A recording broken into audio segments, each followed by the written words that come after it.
مومن اور کافر کے شیطان کا حال۔ بسم اللہ الرحمن الرحیم۔ حضرت ابو ہریرہ رضی اللہ عنہ فرماتے ہیں کہ ایک مرتبہ مومن اور کافر کے شیطان ملے، دونوں نے ایک دوسرے کی مزاج پرسی کی۔ کافر کا شیطان موٹا تازہ تھا اور اس کے جسم پر خوب چربی چڑھی ہوئی تھی، جبکہ مومن کا شیطان نحیف و نزار اور پریشان حال و درماندہ تھا۔ کافر کے شیطان نے مومن کے شیطان سے پوچھا کہ تو نے کیا حالت بنا رکھی ہے،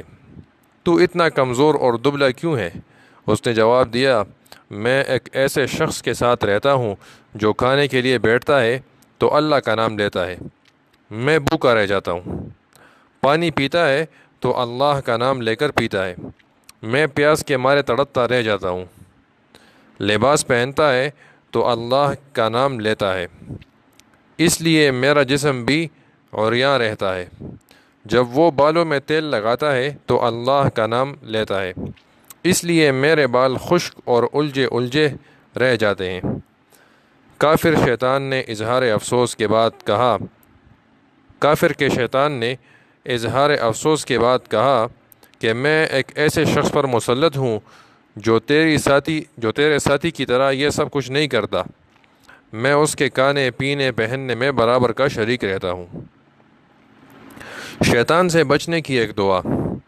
محمد ابن الواسع ہر روز صبح کی نماز کے بعد شیطان سے بچنے کے لیے یہ دعا پڑھا کرتے: اللہم انکا سلطت علینا عدوا بصیرا لعیوبنا یرانا هو وقبیلہ من حیث لا نراہم اللہم فآیسہ منا کما آیستہ من رحمتک وقنطہ منا کما قنطتہ من عفوک وباعد بیننا وبینہ کما باعدت بینہ وبین رحمتک انک علی کل شیء قدیر۔ اے اللہ، تو نے ہم پر ایک ایسا دشمن مسلط کیا ہے جو ہمارے عیوب سے خوب واقف ہے، اور وہ اور اس کی جماعت ہمیں اس طرح دیکھتے ہیں کہ ہم انہیں نہیں دیکھ پاتے۔ اے اللہ، اسے ہم سے اس طرح مایوس کر دے جس طرح تو نے اسے اپنی رحمت سے مایوس کر دیا، اسے ہم سے اس طرح نا امید کر جس طرح تو نے اسے اپنے عفو سے نا امید کیا ہے، اس کے اور ہمارے درمیان اس قدر بعد کر دے جتنا بعد تو نے اس کے اور اپنی رحمت کے درمیان کیا ہے، بلا شبہ تو ہر چیز پر قادر ہے۔ باقی قرآن کی منادی رب اعوذ باللہ من الشیطان الرجیم بسم اللہ الرحمن الرحیم رب اعوذ من همزات الشیاطین واعوذ بک رب ان یحضرون۔ حدیث کے راضی اللہم انی اعوذ بک من شر نفسی ومن شر الشیطان، بلدہ راضی اللہم انی اعوذ بک من ابلیس وجنودہ، بلدہ راضی اللہم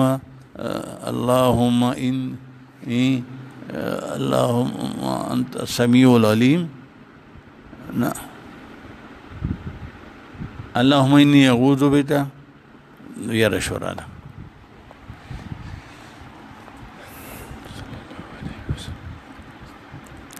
صاحب دعا یعنی محمد بن واسع رحمۃ اللہ علیہ فرماتے ہیں کہ ایک روز شیطان مسجد کے راستے پر ملا اور کہنے لگا کہ آپ مجھے جانتے ہیں؟ میں نے کہا نہیں۔ اس نے کہا میں ابلیس ہوں، میں نے اس طرح سر راہ ملنے کا مقصد دریافت کیا۔ کہنے لگا کہ میری خواہش ہے کہ آپ یہ دعا کسی دوسرے کو نہ سکھائیں، میں کبھی آپ سے مزاحمت نہیں کروں گا۔ میں نے جواب دیا کہ بخدا کوئی شخص یہ دعا سیکھنا چاہے گا تو میں اسے ہرگز منع نہیں کروں گا، تیرا جو دل چاہے کر۔ اعوذ باللہ السمیع العلیم، اعوذ باللہ السمیع العلیم من الشیطان الرجیم، دا سلور پینزه دا حدیث او دا قرآن لغا چرے دا مطلب دانم دا دوا خود حدیث خپل زور دے دا قرآن خپل لغا دے۔ قرآن کی رب اعوذ بک من همزات الشیاطین واعوذ بک رب یحضرون، دا شیطان دا غلشت پناہ غوڑم او دینم پناہ غوڑم چی دی ما سغا راشی۔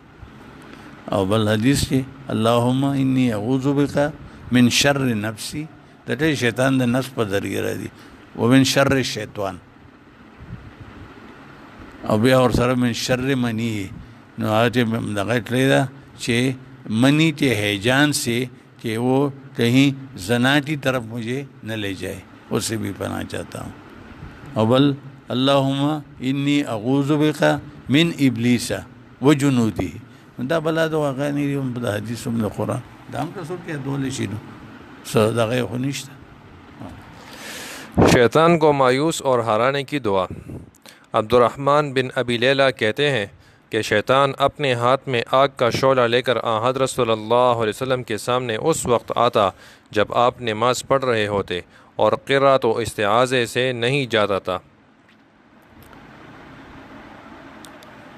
عبد الرحمن بن ابی لیلہ کہتے ہیں کہ شیطان اپنے ہاتھ میں آگ کا شعلہ لے کر حضرت صلی اللہ علیہ وسلم کے سامنے اس وقت آتا جب آپ نماز پڑھ رہے ہوتے اور قرات و استعاذے سے نہیں جاتا تھا. ایک روز حضرت جبرائیل علیہ السلام آئے اور عرض کیا کہ آپ یہ دعا پڑھا کریں: اعوذ بکلمات اللہ التامات اللاتی لا یجاوزہن بر ولا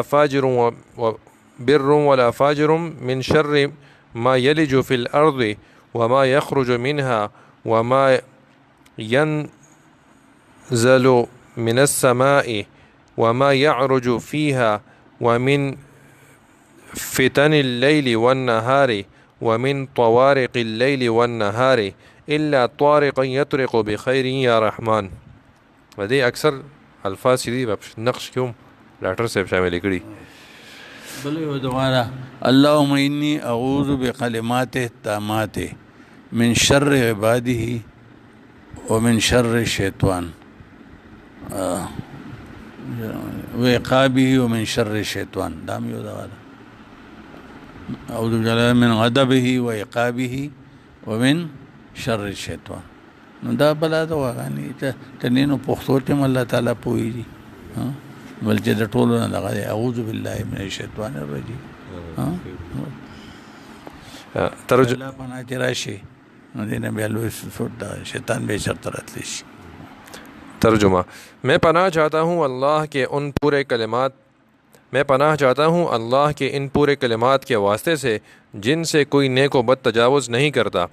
اس چیز کے شر سے جو زمین میں داخل ہوتی ہے اور اس سے نکلتی ہے، اور جو آسمان سے اترتی ہے اور اوپر چڑھتی ہے، اور شب و روز کے فتنوں سے اور رات و دن کے حوادث سے،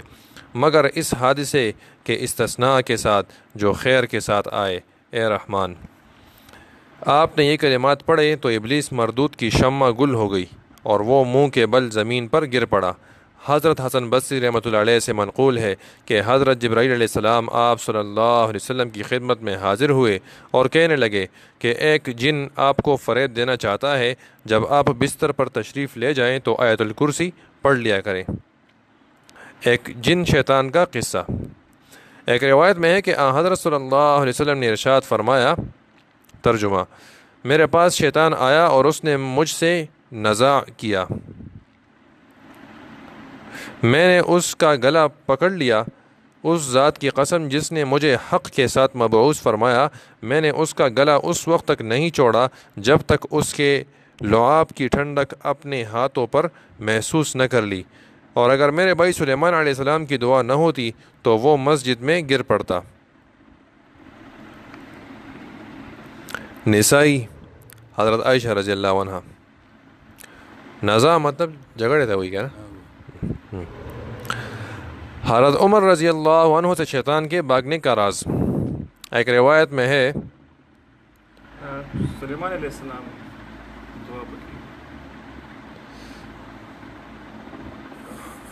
دعا دعا کری تھی دا نخ کاری چاہتا، اگر ان کی دعا نہ ہوتی تو مسجد میں گر پڑتی. اگر میرے بھائی سلیمان علیہ السلام کی دعا نہ ہوتی تو وہ مسجد میں گر پڑتا. آو جی دا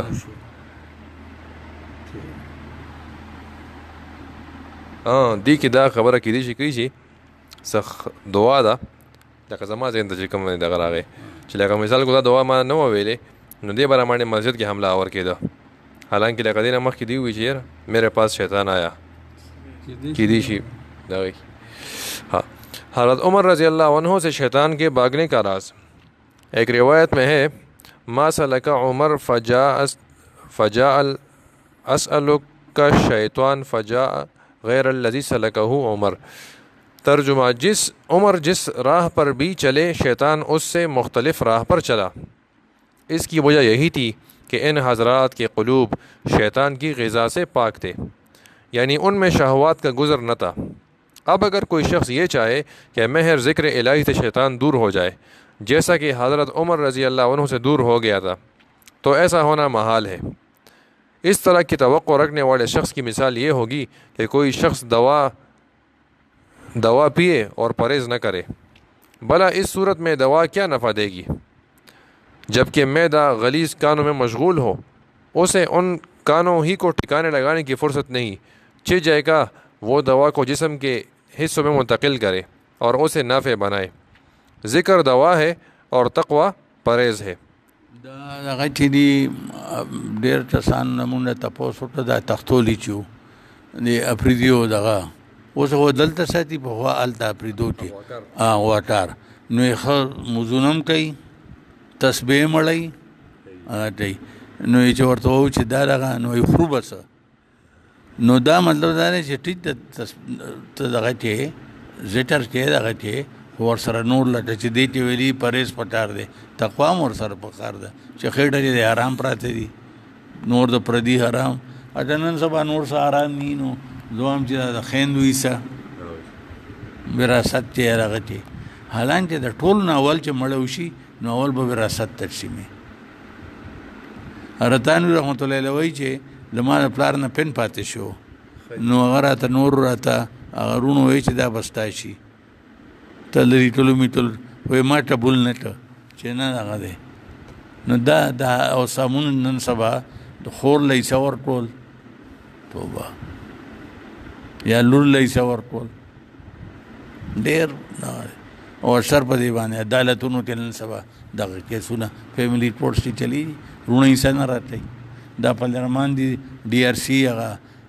ډسپیوټ ریزولوشن کمیټي چې دغه کې اکثر و چې تاسو ته وټم وای دا کیسونه دا حرام نه دی۔ ذکر دوا ہے اور تقوی پرہیز ہے۔ اس پرہیز کا حاصل یہ ہے کہ دل شہوات سے خالی ہو، چنانچہ اگر ذکر الہی کسی غیر کے ذکر سے خالی قلب میں واقع ہو تو شیطان اس طرح دور بھاگے گا جس طرح خالی معدے میں دوا پڑتی ہے تو مرض راہ فرار اختیار کرتا ہے۔ اللہ تعالیٰ فرماتے ہیں اعوذ باللہ من الشیطان الرجیم ان فی ذالک لذکری لمن کان لہ قلب، اس میں اس شخص کے لیے بڑی عبرت ہے جس کے پاس فہیم دل ہو۔ ایک جگہ فرمایا کتب علیہ انہ من تولاہ فانہ یضلہ ویہدیہ الی عذاب السعیر، جس کی نسبت خدا کے یہاں سے یہ بات لکھی جا چکی ہے کہ جو شخص اس سے تعلق رکھے گا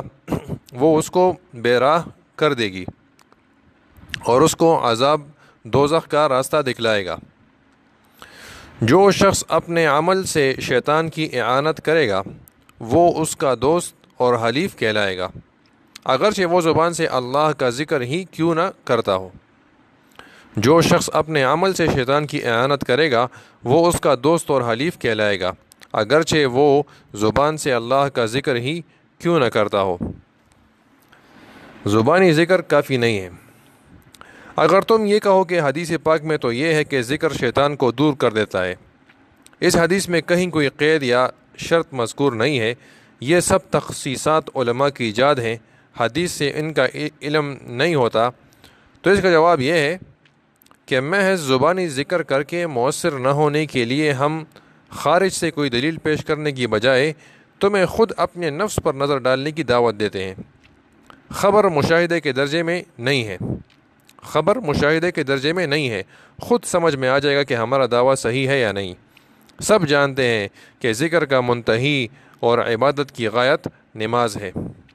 سب جانتے ہیں کہ ذکر کا منتہا اور عبادت کی غایت نماز ہے۔ جب تم نماز پڑھو تو اپنے دل کے حال پر نظر ڈال لیا کرو، شیطان اسے کہاں کہاں نہیں لیے پھرتا، گلی کوچوں میں، بازاروں میں، تفریح گاہوں میں، اور اس کے اشہب خیال کو کہاں کہاں نہیں دوڑا تھا. اشم استوي دا د خیال اس چې دی هغه ټم ټم دا خو هر چا خپل دغه دی نو د وینا ضرورت نشته هر سړی دی خپل دغه ته وګوري. اسے کیا کیا بات یاد نہیں دلاتا. حد یہ ہے کہ جو بات ذہن سے بالکل محو ہو چکی ہوتی ہے وہ بھی اسے یاد دلا دیتا ہے. شیطان تمہارے دل پر نماز کی حالت میں ضرور حملہ کرتا ہے. نماز ہی پر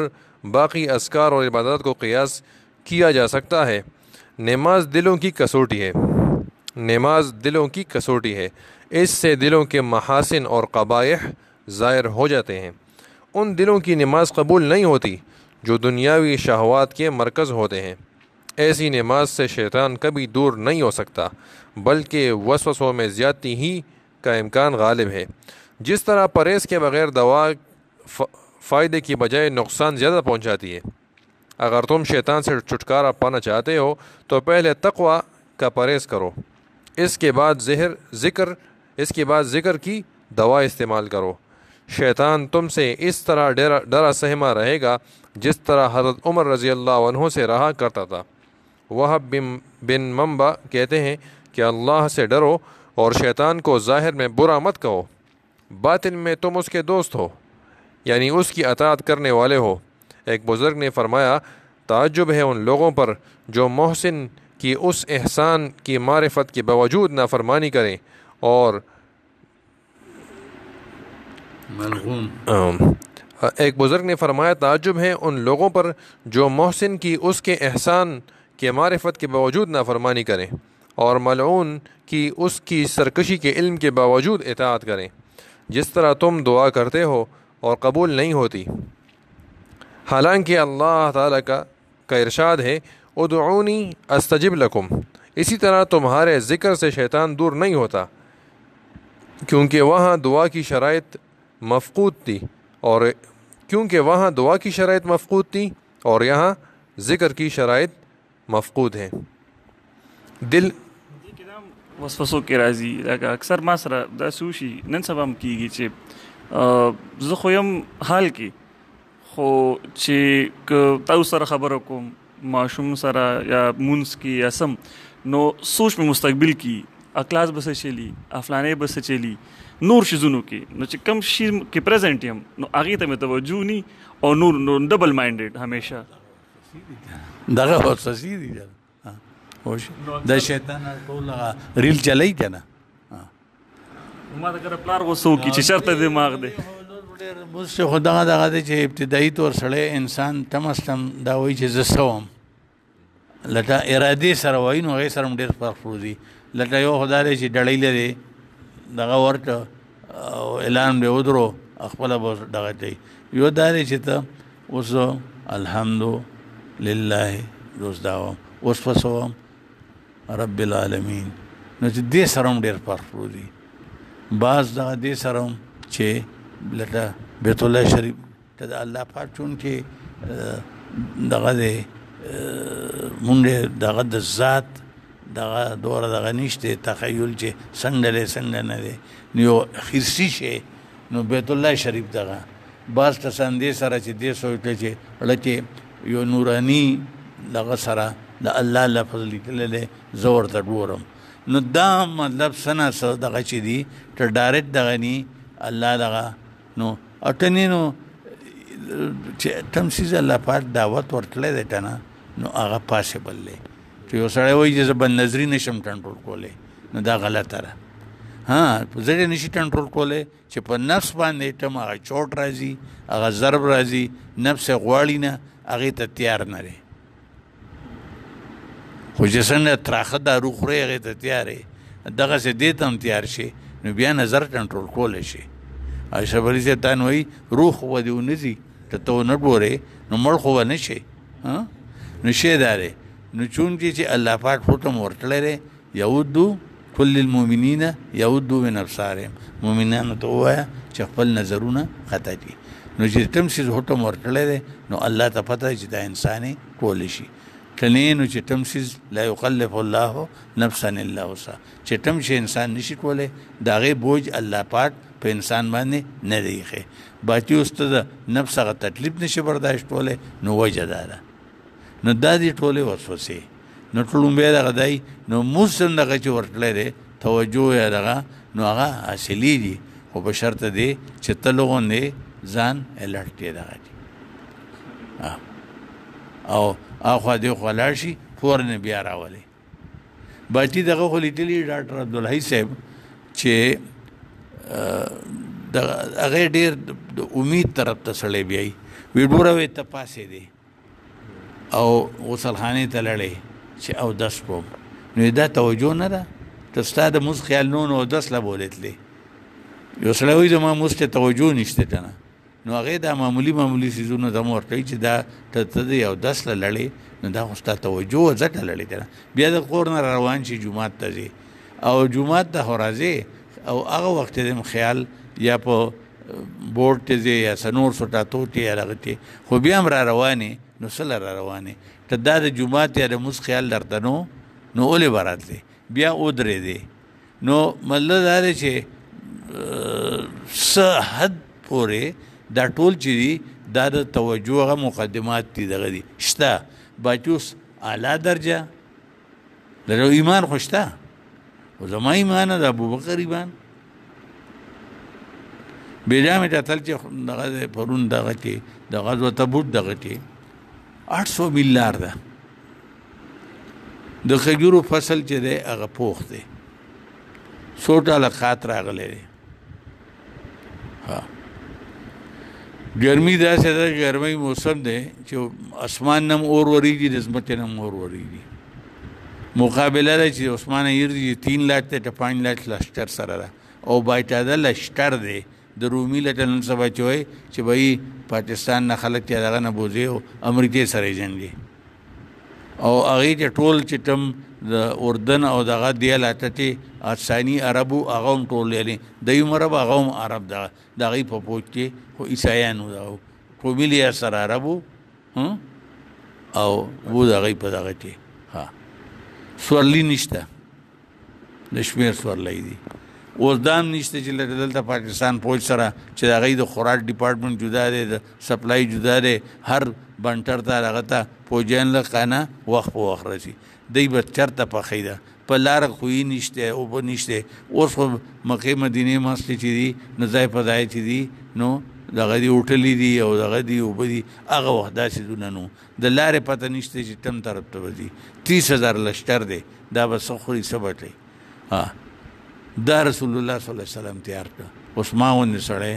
چې بھائی او زی سله جنګ له او جنګ هم داسې نه دی لکه چې اوس چې دلته یو مورچه ده او د دشمن مورچه 1520 میله فاصله کې ده دلته نه هوایي ډزې کېږي هلته نه هوایي ډزې کېږي دو به دو لاس په لاس د نیزې دی یا د غشي دی یا د تورې دی 800 میل لار دا به پیادل وایي 100 سورلی دغه خو صحابه ایمانو بغیر صرف منافقین مراتلل چې مونږ کورونه خوشي دي دادي یا یو څو صحابي په دغه کې د سوسۍ د وجې پاتې شو لکه قرآن چې وثلاثة الذین خلفوا دغه چې الله پاک 50 دی پس نو ما دا وی چې ایمان زمونږ هم شته او د هغې هم شته زمونږ ایمان مونږ د سهار مونځ نه پاسوي چېرته الله 100 روپو دغه راشي هغې ته نه دغه کوي چې سړی پیري به حرام حلال دا ټوله خبر او د هغې ایمان دا سطح وه چې اوس نه بال بچ پوسه کوي ټله به راځو ټله به راځو مړه به راځو ژوندي به راځو د الله شانو لړل سلیریش رضی هلته تېرې تلې په هغې باندې دوره روب دغه شه چاړو جنګ ونه شه خو شه قبایل باندې هم سره اسلام راړه دغه راړه نو دا او سخت ګرمۍ کې او پیدل تلل 800 میل دا تبوک دغه دی نور جنګونو چې به پیغمبر علیه السلام اشارې سره یا داسې نه خبرول چې دل به داسې دغه به کوچې بل دشمن خبر نشي دی چې صفا اعلان کړو چې تبوک ته به ځو دا دغه نو دا چې معنوي چې د سمې وسوسو پورې دغه پورې نو ټیک ته د مونږ موز دی او دا خطول به پټاري او چې ان شاء الله کوشش باندې انسان پړل دی ته کوشش کو نو ان شاء الله دا به خو کې دی شي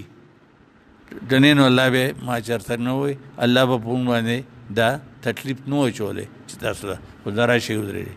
او ته لوګونه کوشش وکړو په الفاظو باندې بیا په معنا باندې چې یا کنه وبدو الله تعالی زه یو بل دغه طرف ته لوګونه زیات دغه شي زیات دغه وخت چې بس دغه ني نو قیامت میدان دی او حساب کتاب کیږي او الله ته مخامخ دا لغوندې بیا هم په دغه کې ذهن چې راتلی شي چې دا خو راتلو والا ده نن دې ته سبا دی قیامت میدان به سبا او زه به دغه نو څه نه څه د دنیا هغه دې سره ختم شي څه یاداره چې الفاظو باندې دغه چې زه څه وایم ارادې سره سبحان ربي العظیم یا الله ته ډېر لوی پاک دې زما ذات عظیم دی او دغه دی رب زما چې نو دې سره بیا ور سره دویم د دې چې د معنی استظهار مولانا صاحب یو مثال ورکو یو ماشوم دی استاد ورته وایي چې سبق واورو الحمد واورو معنی سره واورو او ډانډم د استاد سره او انعام هم دی ور سره نو دا حالت په چې سبق اوري د بهر سیګری صرف سبق په یادي هغه ته به خیالي معنی ته به خیالي او دې ته به خیالي چې غلط کم نو استاد به وایي او ته مې ټیټ وې نو استاد به انعام راکړي دغه حال زمون په دغه کې دی وشته چې معنی ته خیالي دغه نو وی هغه د واتو ټالو شپړو ټالو لچ دی هغه دا ټول سلور وړ سینه پیځه وړه جمع کول شي چې انعام به ملاوي دي سزا هم ملاوي دي شي ها معنی ته هم خیال لې الفاظ ته هم خیال لې نو مونږ ولې نشو کولای ته دا مې موږ موټو کې دي شي په مخیره لولي چې څنګه حدیث را دي په ځای له چې باندې ورېدلې چې څنګه زه خراب کړم الله تعالی سره خراب او باندې ته ما ایمان دا څنګه لس روپو والا مالدار دی سلو والا مالدار دی کروڑ والا مالدار دی 350 ارب والا مالدار دی ها دنه موږ لکه دا خبره خاص کولې شو چې کوم چا ایمان مضبوط سي نو هغه په حال کې زیات مشغول وي او فوکس وي او فیوچر نه تنګ ځکه توکل وي یو شی بل شی نه وجنا لکه هغه دا سوچونه هغه ته ناراضي لکه دا سړي بس فیوچر هو په اختیار کې بهر دی نه ماضي دغه ټول غواړي بس ماضي تیر شا والا خواله چې ډېر د غرایشي څه شوي دي دغه علاج استغفار دی باقي پاغي کې شیطان بعد وخت بده په ماضي کې دغه کې نه امید وکړي مستقبل نه الله خبر مونږ د حال ذمہوار یو اوبه چې مستقبل وخت راشي نو بیا سپت رئیس سبا سکی بس دا اوس من ته وي چرته په جیدات باندې منځر سے با ټي وي ټي تتلی چې پلار او درې ځامن بل چا په جیدات په جړل کې وښتل خدای چې خبر شو هغه غم نمړ شو یو ټورنا 15 جنازې هغه جدا د پټه په ځای پاتې شو تا دغه خبر دی عیسی علی السلام وخت یو درې تاسانو د سرو دوه خخت ورته ملاو شو نو دا وسنه تقسیمو هغه دوه تاسانو دا سازش وکړه چې دریم بولیدو چې ته خوراک راړه للته به اوبو کې زهر واچو دریم جو خوراک لاړ هغه یې راشه د خوراک ته واچو زهر چراغ ما خو خوړلې دا تاسو وخورئ هغه یا ډوډۍ وخوړه او دا اوبو سره درې وړالته شو او خخته په ځای پاتې شو دا هیره صلی الله علیه او دا پینځه لړل جیدات په ځای پاتې شو او ګناه د چا او دغه د چا دا عبدالرحمن دی پیژنې او لنډیر باب والا دا سب په جیدات باندې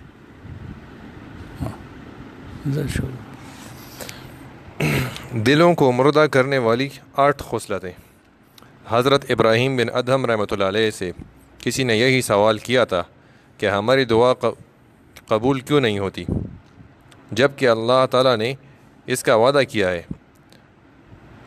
ادعونی استجب لکم، تو اشارہ تھا۔ فرمایا اس کی وجہ یہ ہے کہ تمہارے دل مردہ ہیں۔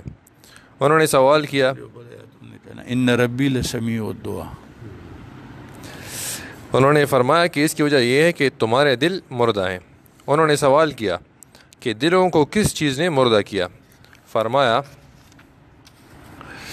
تمہاری 8 خصلتوں نے۔ ایک یہ کہ تمہیں اللہ کے حق کی معرفت حاصل ہوئی لیکن تم نے یہ حق ادا نہیں کیا۔ دوسری یہ کہ تم نے قرآن پڑھا لیکن اس کی حدود پر عمل نہیں کیا۔ تیسری یہ کہ تم اللہ کے رسول کی محبت کا دم بھرتے ہو لیکن ان کی سنت پر عمل نہیں کرتے۔ چوتھی یہ کہ تم یہ کہتے ہو کہ ہمیں موت کا ڈر ہے لیکن موت کے لیے تم کوئی تیاری نہیں کرتے۔ اللہ تعالیٰ پانچویں یہ کہ اللہ تعالیٰ فرماتا ہے ان الشیطان لکم عدو فاتخذوہ عدوا، یہ شیطان بے شک تمہارا دشمن ہے، اسے اپنے دشمن ہی سمجھتے رہو، مگر تم نے معصیت کر کے اس کی طرف دوستی کا ہاتھ بڑھایا۔ چھٹی یہ کہ تم دوزخ سے اپنے خوف اور ڈر کا اظہار کرتے ہو لیکن کام وہ کرتے ہو جس سے تمہارا